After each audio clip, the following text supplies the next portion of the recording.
বাংলায় প্রায় 10 লক্ষ কীর্তন শিল্পী আছে ছোট বড়, তাদের মধ্যে প্রায় 5 লক্ষ শিল্পীকে দিয়ে 2016 সাল থেকে মাসে 4,000 করে একটা অনুদান দেওয়া হতো।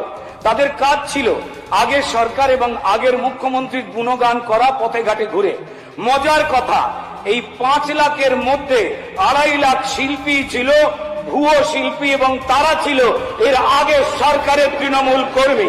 যারা শিল্পী নয় তারাও এই সরকারের টাকা খেয়েছে।